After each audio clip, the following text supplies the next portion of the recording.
Okay, hi folks. So I'm looking at this situation as the world comes out of lockdown.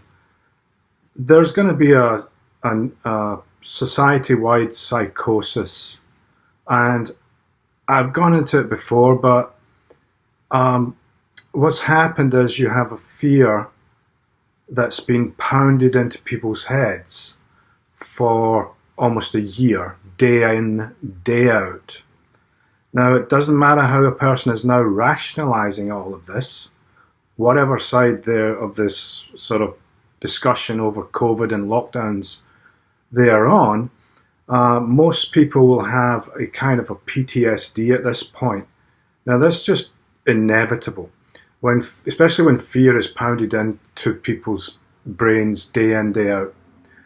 It's going to be. And what happens is the amygdala in the brain, tiny parts in the brain that are sort of flight and fight response. They normally light up if you need to jump out the way of a car or getting attacked by a lion or something. You jump and you run. So it's a fight or flight response. Little tiny parts of the brain, two of them, light up, and you got to run or jump. But and that's a good thing.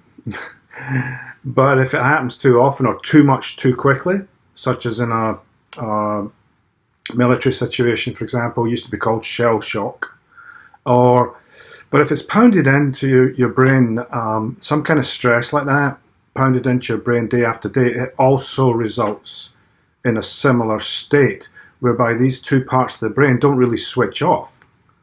They're constantly on alert, as if they've changed their use. And so that's happened to a massive amount of society now. And so what will happen is you'll have individuals like that, many of them, and that will result in a sort of, once everything starts to sort of get back to normal, if it does, then you're going to have a massive amount of people in all walks of life who have an incoherence in their brain due to this fear that's resulted in PTSD, which is a brain damage. It can be resolved, but not by methods that medical science is very good at. There are peer-reviewed studies time and time again that show how to quickly resolve that back to a state of normalcy for life. However, it's not being used really, it's just being ignored. But in the meantime, until that does get more traction, that research published in respected peer-reviewed journals, masses of it, then we're going to be stuck with this population who are deluded. They're deluded, and their brains are stuck in a past trauma. That's what PTSD is. So being stuck in that trauma, it means even if you rationalize your way and you come to the point where the fear is gone, the danger has gone, completely gone, and you're completely living a great, happy life, everything's peaceful, you're walking along, a beautiful day, beautiful sunshine under the palm trees, everything's nice and blissful. Well, the PTSD is a state where your brain is still stuck in the traumatic experience. So even if you've rationalized everything and everything seems good, it can come rushing back at any moment.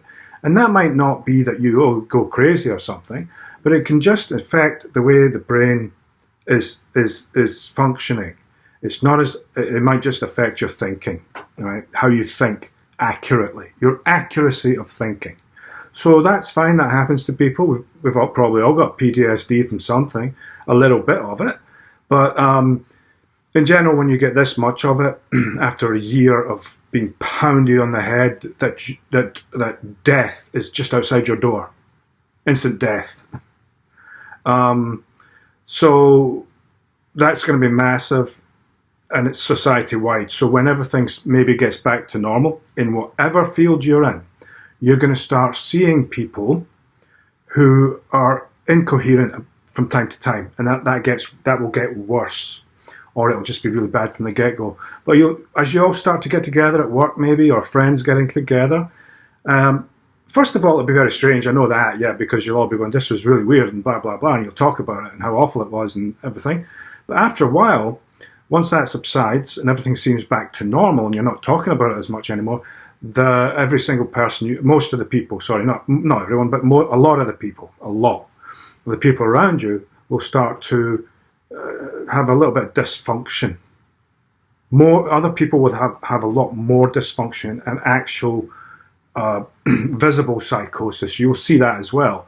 But even if it's just most of the people around you in a team at work, for example, you're going to see little bits of dysfunction and incoherence between people, maybe irritability, etc.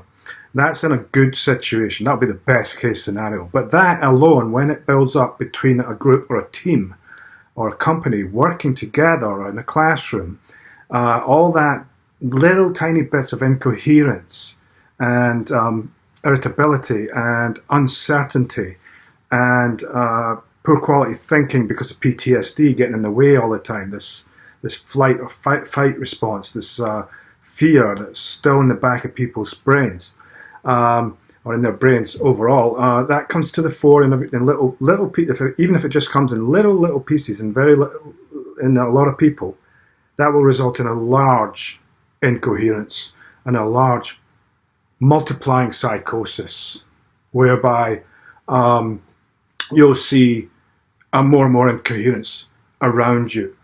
Now that's a sign that you also have it, probably.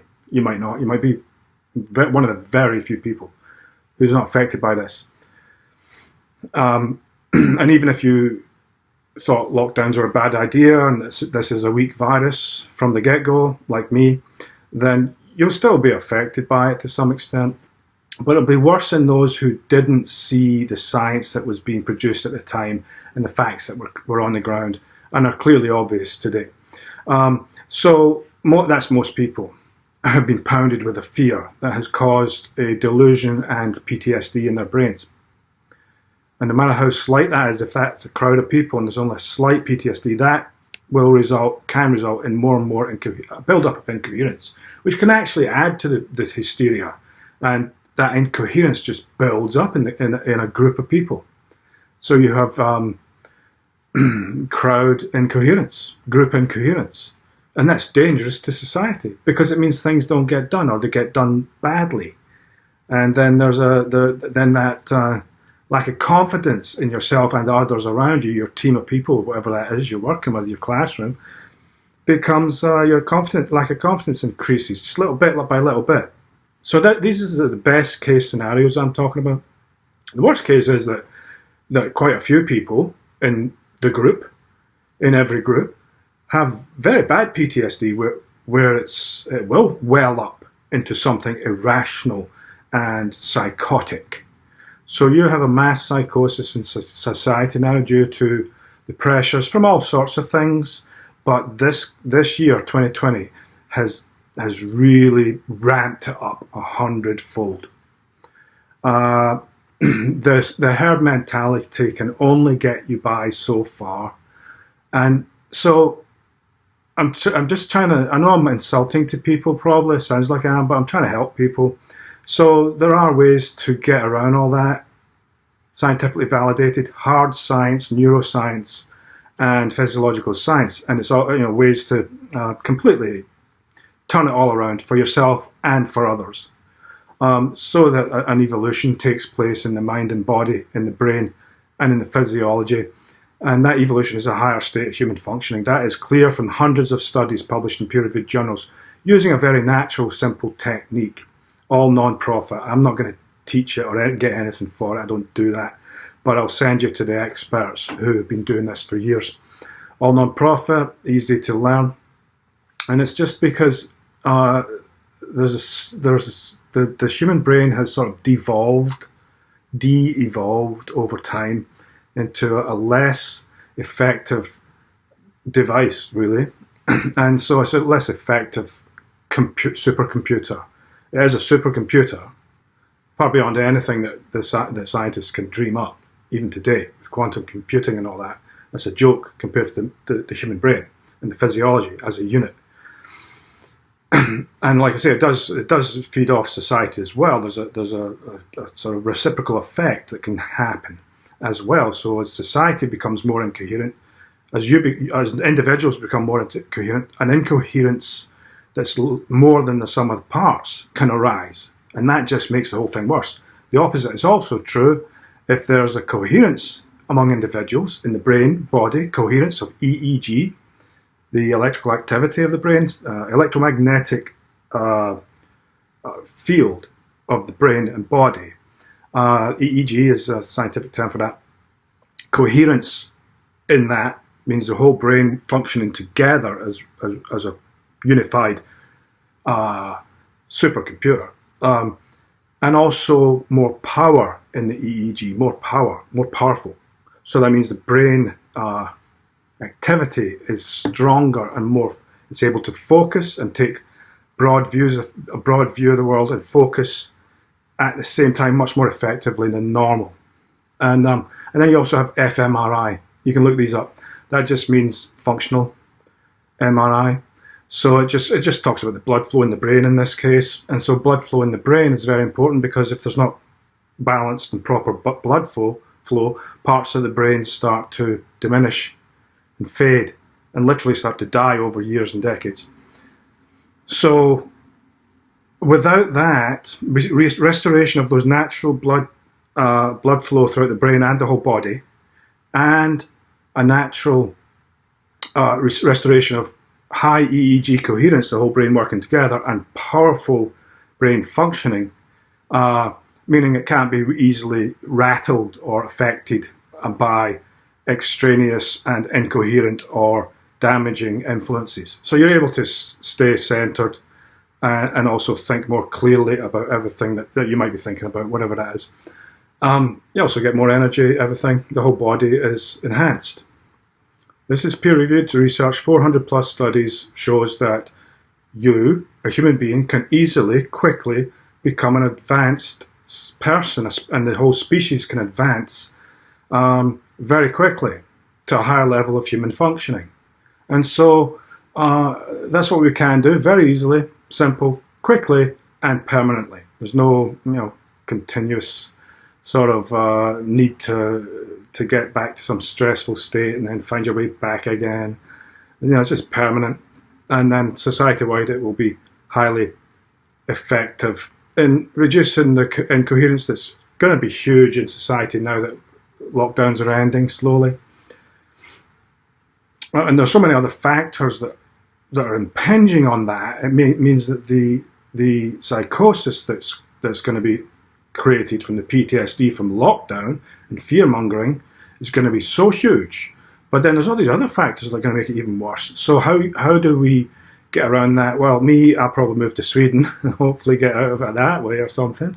Not sure, but I live in the USA. But it'll be very strange walking around a society which is in a deluded state, did not understand the science, and the people promoting the dangers of this virus and the efficacies of lockdown, they're not scientific. They're not very good scientists, if they are scientists at all. They're just not good enough to tell the whole of society what they should do. First of all, scientists are cloistered in their own specialization. They can't think about the big picture. They're not an expert in the big picture, and they're not an expert in any of that. And also the science of viruses is pretty primitive at this point. So if you think it's some advanced super science, you're very naive. So point is, no matter how we get back to normalcy in society, there will be a mass psychosis. And how you will recognize that, because you might not believe me, but when you start to see little bits of incoherence in group work, any kind of group work on a team or in a company or in a classroom or anything like that, you see this little incoherence. I suspect it'll be less in I don't know, student age populations, maybe, but there's so many other factors causing problems there anyway. So you're going to see it amongst your peers, amongst the people you hang out with in your family, maybe at some future large gathering. Yeah, probably fine sometimes, but then every so often you'll see, why is everyone acting so weird? Why is there this tension? Why is this lack of communication? Maybe a lack of empathy, for maybe a little bit of incoherence, maybe a bit of backbiting going on, little bits and pieces. And you're like, People didn't used to be like that. You'll start to see it. Not just that, you'll just start to see stress building up in groups, because groups reflect what's going on in most of the individuals. So I'm sorry to say that. It's just a prediction.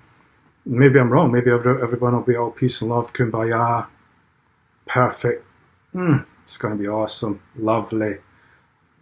Just a whole new society that we never thought possible just dawns out of nothingness from a complete fearful year, 2020 and 2021. Yeah, maybe doubt that very much. It's going to be not pleasant. It's better to be aware of it. But as you go about your daily lives in the next few months, even a couple of years, 3 years, it'll be for years, you'll start to notice a breakdown in coherence among people. And that will then amplify itself. And it will amplify itself onto you. So the only way to deal with that is through a method to transform the neuroscience, the physiology, instantly and for life, in a very powerful, natural way, in order to allow yourself to survive that psychosis, get out of the psychosis first of all, and survive the psychosis around you. Doesn't matter how stable you think you are going to be affected by this. So it's absolutely imperative that you pay attention to that. And if you want to ask me about it, go ahead. I'm not going to get into the details on that. I'm trying to make this a quick video, but that's just one little thing I wanted to say. And you can ask me. It's all non-profit, like I say, and I'll send you to the experts. Other than that, you just PM me or something. Look for my Facebook page. There's a lot of information on there. And don't look at me as a good example, by the way, but yeah, it's all out there in the science, and that's why I'm talking about it. So do me a favor and PM me if you want to. Other than that, keep in touch with this channel or with me, and so that you can tell me a year, 6 months from now, a year from now, oh, everything's hunky-dory, it's just like it used to be, and there is not a psychosis in society around me. Keep in touch so you can tell me that, because that would be interesting. I suspect what you're going to be telling me in 6 months from now, you're right, nothing's ever going back to normal. And I don't just mean in terms of policies, I mean in terms of people's minds. There's been a brain damage caused over a pretty weak virus, considering all the factors of aging populations, pollution, respiratory disease because of pollution, bad lifestyle, unhealthy lifestyles, smoking, all the rest of it, aging, people, a much more elderly population than there ever has been, and many other factors that lead to big numbers. So it's essentially a pretty weak virus, and lockdowns are not scientific and very, very dangerous to people and to society. So I hope I'm wrong. I hope you will keep in touch with this channel or my Facebook page, and let me know when you've decided that society is normal and everybody's completely rational and there's none of that PTSD going on that I've just talked about. That would be good if that happened. It's not going to happen without a transformation in the neurophysiology and the brain and the body that clears out all that past problems, stress. People used to call it karma, but it's just stress and knotted energy in your brain and body, knotted energy leading to a knotted and unhealthy physiology, etc. You can sweep all that away and evolve to a higher level of human functioning, and that's what that science, 400 plus studies, really shows. A human being as a person in a higher level of functioning than anybody else today. Anybody, doesn't matter how healthy you are, you're not anything like as healthy as you could be. So I'll maybe talk about that in other videos. Other than that, I just wanted to talk about this, what's going to happen, and I'll be interested to see what people think, if they've seen it already happening, or if it's in a few months, so they're going to see it, come back to me and tell me what you see happening. Because I don't want to just go by my own opinion on that. And then it'll be interesting to see what happens. I can only watch it as an interesting observation and try to stay out of it myself. Which is not that easy when you're walking around and some lunatic starts shouting at you for no reason or getting on at you for something that's nothing. So it's bad enough in society as I think it's going to get a lot worse. You're going to see expressions of frustration, anger, blame exponentially rise, and that will make work and play and just general social interaction dysfunctional, and you'll see it. Let me know how it all goes. I hope I'm wrong, but I predict this is what you'll see. Cheers.